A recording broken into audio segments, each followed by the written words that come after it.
La fría luz de la luna que se colaba por la única ventana polvorienta fue lo único que lo despertó. Una sombra había caído sobre su cama, una figura humana que no estaba allí cuando se había sumido en el sueño exhausto. Su mano fue instintivamente hacia el revólver a su lado, pero se detuvo al verla.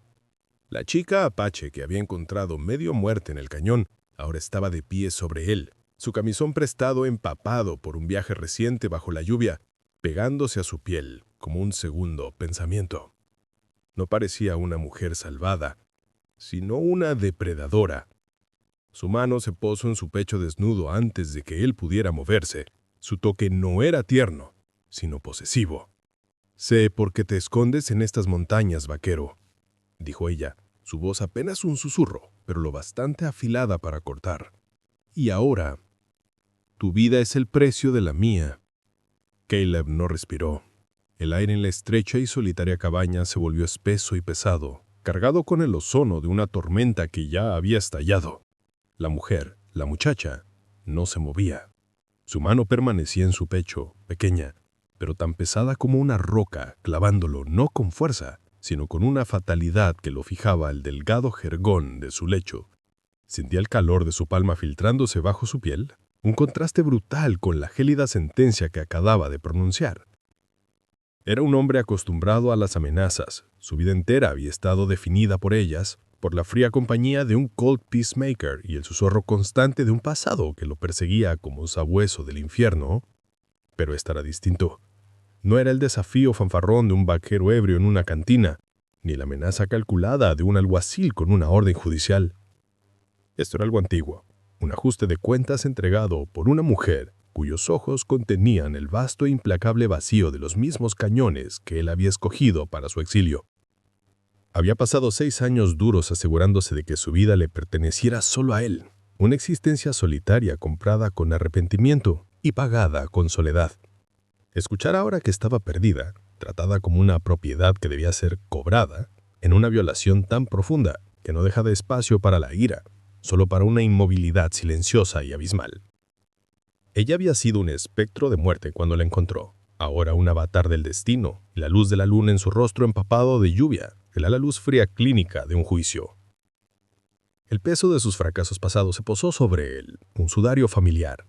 Un hombre no puede huir de sus fantasmas para siempre. Tarde o temprano envían a alguien a cobrar la cuenta. Su mente, contra su voluntad, volvió al día anterior. El sol había sido un martillo despiadado en un cielo de bronce, golpeando sobre la roca azotada por el viento en las montañas Dragoon. Era un lugar de espléndida desolación, un paisaje de tierra roja y cruda y de ocotillos esqueléticos que no le habían prometido nada sino soledad y habían cumplido con su palabra. Durante 6 años esa tierra había sido su penitencia. Revisaba sus trampas con paciencia metódica. El olor familiar del pino y el chaparral le recordaban constantemente la vida que había dejado atrás, la vida que había reducido a cenizas. Había aprendido la sabiduría del desierto. Aquello que es ruidoso y presume de su fuerza suele ser lo primero en perecer.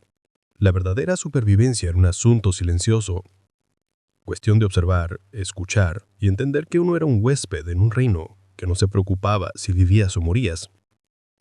Estaba reparando un lazo roto, el cuero gastado fresco entre sus manos, cuando algo extraño captó su atención. No era el movimiento de un coyote ni la sombra de un águila. Era el blanco antinatural de un trozo de tela desgarada, una blasfemia contra el lienzo rojo óxido de la pared del cañón. Le encontró en la boca de una cueva poco profunda, un lugar que los Chiricahua llamaban el aliento de los espíritus. Estaba atada a una parihuela improvisada de ramas de mezquite, dejada no como prisionera, sino como una ofrenda. Su sencillo vestido de gamuza estaba rasgado, su cuerpo maltrecho e inerte, una sola pluma de águila entrelazada en su enmarañado cabello negro. Sobre su pecho reposaba un pequeño pájaro tallado en madera, un símbolo que él no comprendía, pero que reconocía como sagrado. Su primer pensamiento fue un consejo frío de supervivencia, una lección pagada con sangre y traición. Aléjate, esta no es tu pelea. Esto es asunto de la tribu y la intromisión de un hombre blanco es una sentencia de muerte. El mundo estaba lleno de penas, y un hombre que intentara cargar con todas era un necio destinado a una tumba temprana. Había elegido esa decisión antes, la decisión de un cobarde. Ya había huido una vez. Pero al mirar a la muchacha, al ver su dignidad silenciosa en su rostro inconsciente, otra lección más antigua emergió. Era la voz de su padre, un recuerdo de una vida antes de la huida.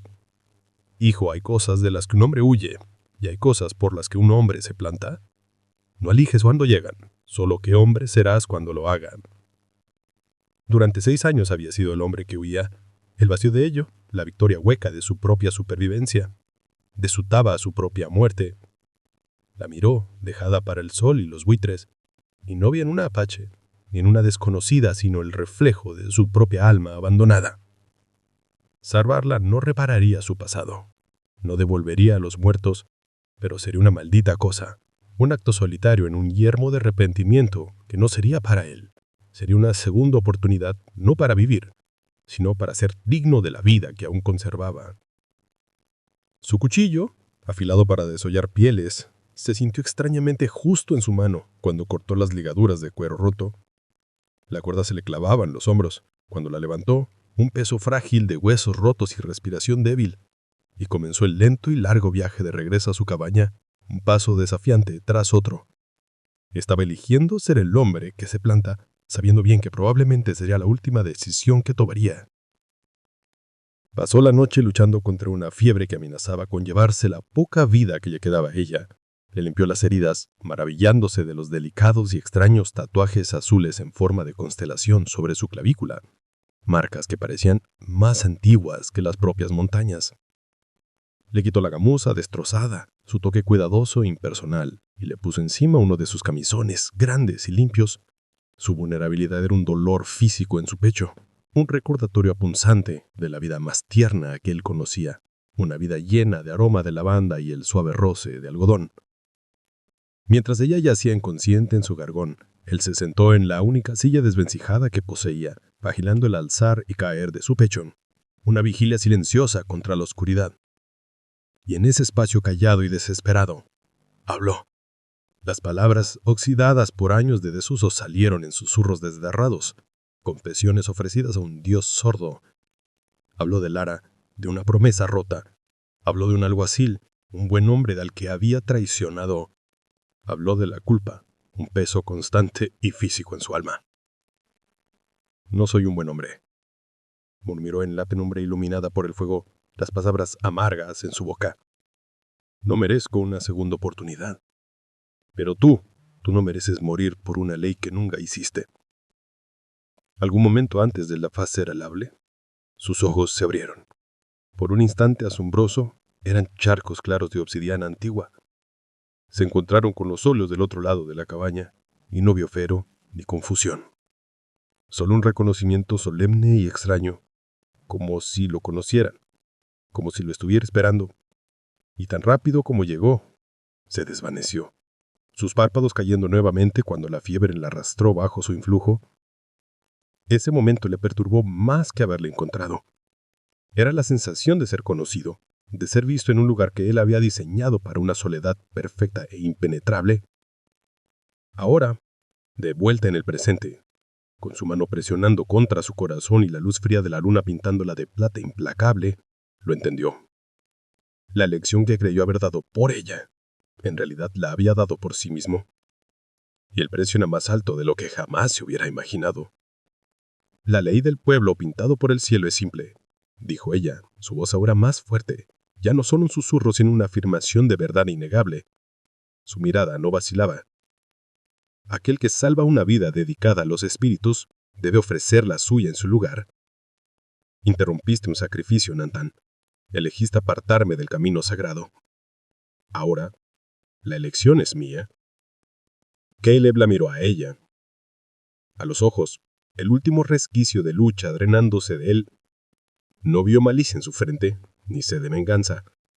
Solo vio una jueza, una mujer ligada a una tradición tan antigua e implacable como la piedra que lo rodeaba. Y en su mirada, vio su propia rendición impotente, no a una mujer, sino a un destino que selló el momento en que su cuchillo había tocado esa cuerda de cuero roto. El silencio que siguió a su declamación era una cosa viva. Se instaló en el estrecho espacio de la cabaña, absorbiendo la luz de la luna, ahogando el sonido del propio corazón de Caleb. Había esperado una amenaza de violencia, una demanda de venganza sangrienta. No había esperado la lógica escalofriante de una transacción espiritual, un equilibrio de las escalas cósmicas que él había alterado sin saberlo. El uso de su antiguo rango, Nantan, fue un golpe quirúrgico, dejando al descubierto al hombre que había sido, el líder que falló a su gente y huyó al exilio autoimpuesto. Durante 6 años, las montañas habían sido su monasterio, su penitencia. Había sido Caleb, el trampero, un fantasma que no dejaba huellas. Ser llamado capitán, otra vez, era un recordatorio de la vida, el honor y la mujer que había enterrado bajo una montaña de culpa. Que esta joven apache, una extraña a la que había sacado del borde de la muerte, conociera ese nombre, era una violación que lo desnudaba por dentro. La deuda no era solo por salvar su vida, era por todas las vidas que no había salvado. No era una elección, era una cuenta atrasada, entregada por la más improbable de las cobradoras. Un destello de su vieja rebeldía. El orgullo obstinado de un hombre que había rehusado quebrarse se encendió dentro de él. «No debo mi vida a nadie», dijo, su voz un bajo ronco, cargada de desuso y de una súbita ira aguda. «Te salvé de convertirte en carne de buitre. Eso es un regalo, no una deuda. Puedes salir con esa puerta y volver con tu gente o quedarte hasta que la fiebre ceda. Pero mi vida es mía». Era un farol de necio, y él lo sabía. Un hombre que no posee nada no puede ser amenazado con perder. Y, por primera vez en años, Caleb sintió el terror de tener algo que perder. Su preciosa, vacía libertad. La expresión de ella no cambió. Permaneció serena, solemne. El rostro de una sacerdotisa, no el de una prisionera. «Tu vida nunca fue tuya, Caleb Malone», dijo, y el uso de su nombre completo y olvidado fue como un puñetazo en el estómago. Pertenece a la memoria de Elara. Pertenece a la lealtad de Sheriff Thompson, al que dejaste para enfrentar las consecuencias en un pueblo llamado Redención. Pertenece a los fantasmas de los que huiste. Yo soy solo quien ha venido a reclamarla en su nombre. El aire le abandonó los pulmones. Cada palabra era un disparo perfectamente colocado, golpeando objetivos que creyó enterrados demasiado profundo para que alma alguna los encontrara. Esto no era una conjetura. Era una acusación. Ya no era un fantasma. Era un hombre conocido, pesado y medido. Un cansancio profundo, más allá de toda fatiga física, se asentó en sus huesos. La sabiduría de su padre resonó en su mente, una verdad simple y triste que había tratado tan duro de desaprender. Las decisiones de un hombre son como piedras lanzadas en un estanque quieto, hijo. Las ondas viajan más lejos de lo que imaginas, y siempre regresan a la orilla donde estás parado. Sus ondas, al parecer, habían regresado. Entonces comprendió que la elección que ella le ofrecía no era un castigo. Era, en su forma dura e implacable, una gracia, muerte, o una vida con propósito, aunque ese propósito fuera la servidumbre. Era, a su manera, una segunda oportunidad. La pregunta era, ¿qué clase de hombre era ahora? ¿Sería lo bastante fuerte para pagar el precio? Antes de que pudiera responder, un nuevo sonido cortó la noche. El crujir de botas pesadas sobre la grava suelta afuera, seguido de una carcajada baja y borracha. Caleb y la chica apache, Shima, como después le diría que se llamaba, se quedaron helados. Su ajuste espiritual privado había terminado. La brutal y profana realidad de la frontera acababa de derribar la puerta. «Vaya, vaya, ¿qué tenemos aquí?», una voz áspera masculló desde la entrada. 3 hombres se recortaban contra el paisaje iluminado por la luna. Figuras grandes y amenazantes. Eran prospectadores, por el aspecto. Hombres cuyas almas habían sido devoradas por la codicia, dejando solo un hambre animal en sus ojos. Su líder, Un hombre corpulento con barba grasienta y camisa manchada de sudor y mugre, dio un paso adentro, fijando la mirada en Shima. ¿Es tu mujer?», se burló, con un destello predatorio en los ojos. Caleb Sul tapó el sorbo de whisky y se interpuso entre ellos y ella, su cuerpo un escudo nacido del puro instinto. El revólver era sólido, irreal en su mano. Un consuelo familiar en un mundo que acababa de ponerse patas para arriba. «Esta es mi tierra», dijo, su voz plana y fría. «Dense vuelta y márchense». El barbudo levantó las manos en una falsa rendición, una sonrisa cruel retorciendo sus labios. «Tranquilo, amigo. Solo estábamos tratando de ser amables. Un hombre se siente solo en estas colinas. Es un país duro. Hace pensar en el pasado, ¿no? En lo que un hombre tiene que hacer para sobrevivir». Dejó las palabras suspendidas, una amenaza velada y una observación casual, el tipo de charla que insinuaba que sabía más de lo que dejaba ver. Caleb sintió un nudo frío apretarse en el estómago. El pasado no estaba solo en la cabaña con él, también estaba afuera, husmeando en su puerta. No eran simples vagabundos, buscaban algo, o a alguien. Los ojos del líder saltaron entre Caleb y Shima, un cálculo astuto oculto tras la borrachera.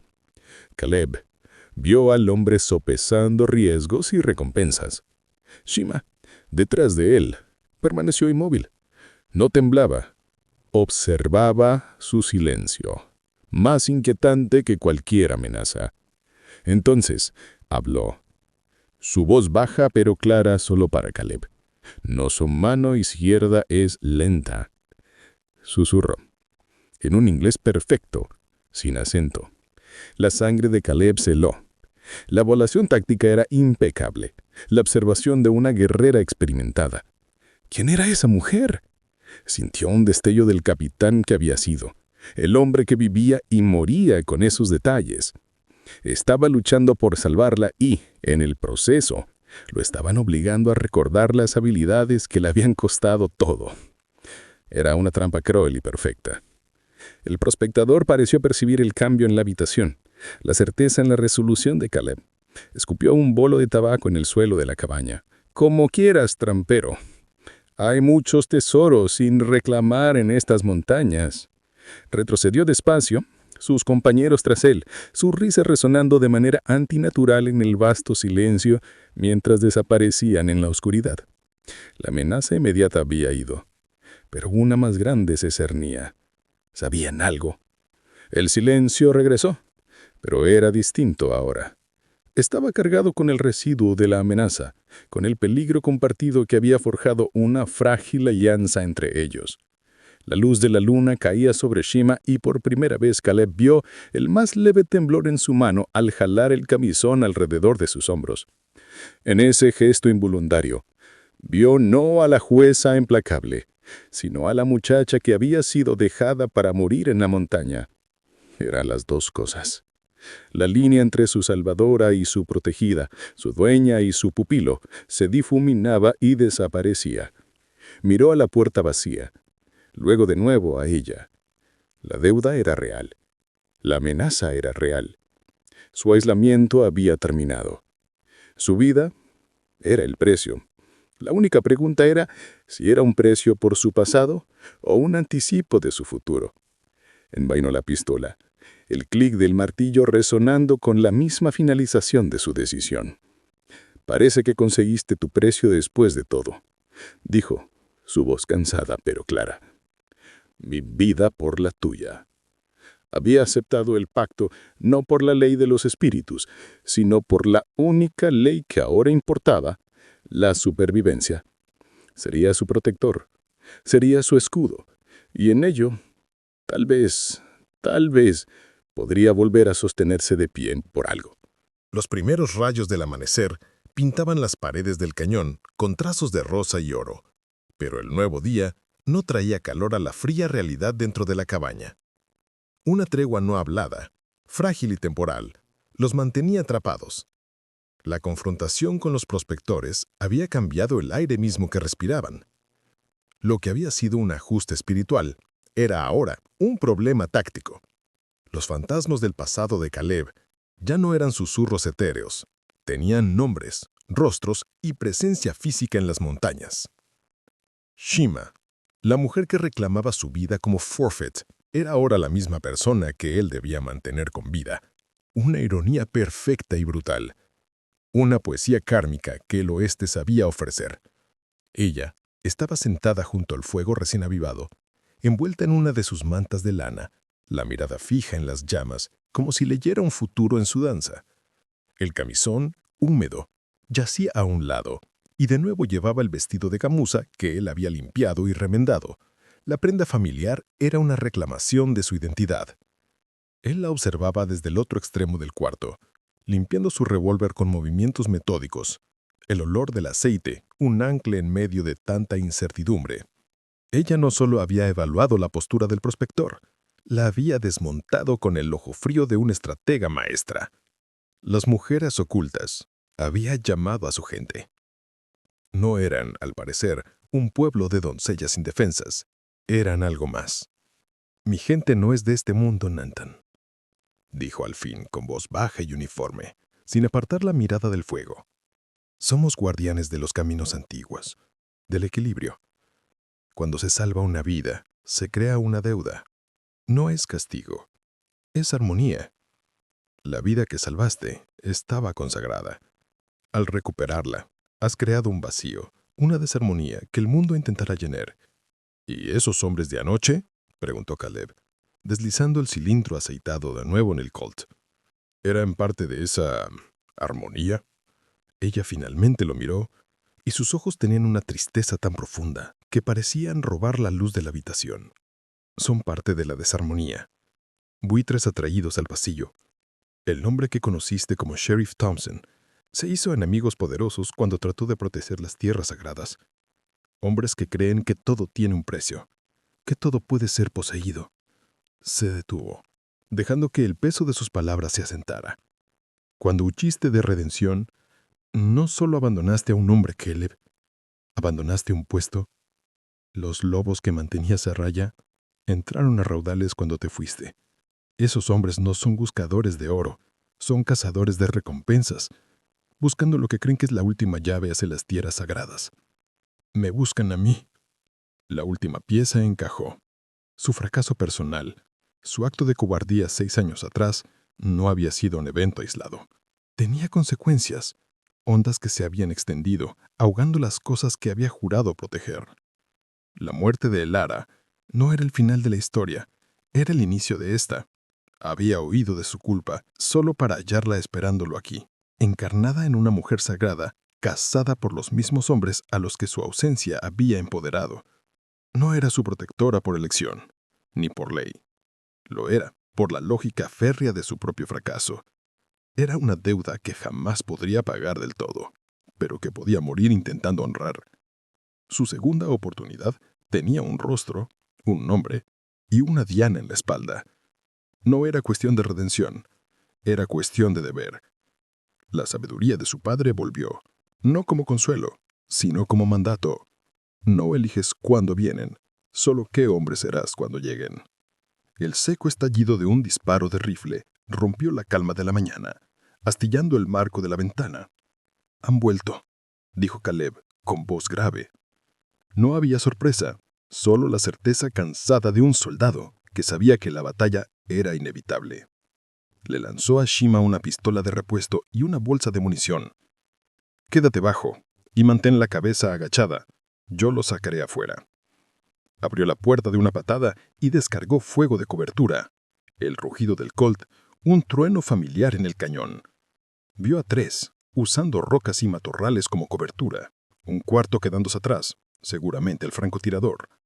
No eran simples buscadores de oro, eran disciplinados. Se movían con la eficiencia fría de hombres que mataban por oficio. Estaba superado en número y en armas. Un fantasma luchando una guerra que ya había perdido una vez.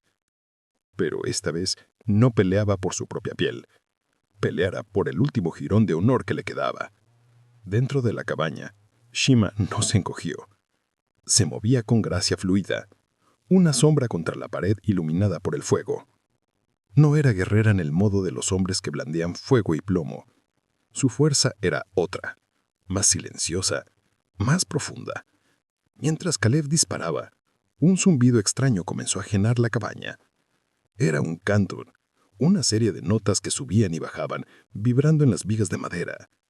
Era el lenguaje de las montañas, del viento, del espíritu inquebrantable de su pueblo. Y mientras cantaba, Caleb sintió algo cambiar dentro de él. El miedo, ese nudo frío que había sido su compañero por 6 años, empezó a disolverse. En su lugar, se asentó una calma feroz. Ya no luchaba contra el pasado, luchaba por un futuro, aunque no fuera el suyo. El combate fue brutal y rápido. Caleb, moviéndose con claridad desesperada, logró derribar a 2, pero el tercero se prendió al recargar, el barbudo de la noche anterior abalanzándose sobre él. El aliento del hombre era fétido, sus ojos brillaban con codicia enloquecida. «Vale una fortuna, trampero», gruñó, levantando un cuchillo bokui. «Suficiente para comprarme una vida nueva». Antes de que pudiera atacar, una sombra se interpuso. Shima estaba ahí, su rostro una máscara de furia serena.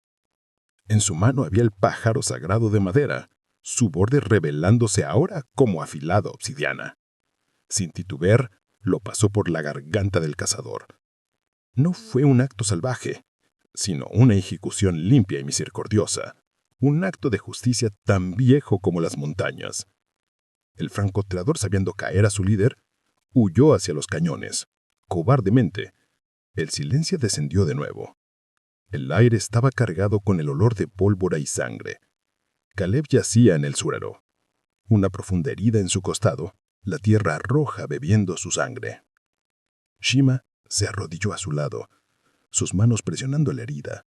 Su canto ahora, un arrullo suave y triste, mezcla de sanación y lamento. «Cumpliste tu promesa, Nantan», susurró, las lágrimas al fin trazando senderos en sus mejillas. «Te mantuviste en pie».